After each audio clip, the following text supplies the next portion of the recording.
mula po sa distrito ng Batac City, Ilocos Norte.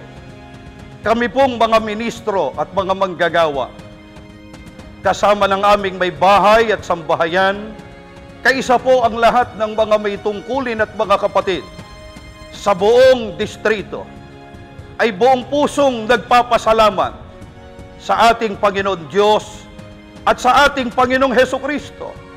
Pinupuri namin ang napakabanal na pangalan ng Ama at ang ating Panginoong Hesukristo na walang sawa na namamagitan sa Ama para sa panalangin ng buong iglesia sa amin pong pinakamamahal na tagapamahalang pangkalahatan, ang kapatid na Eduardo B. Manalo.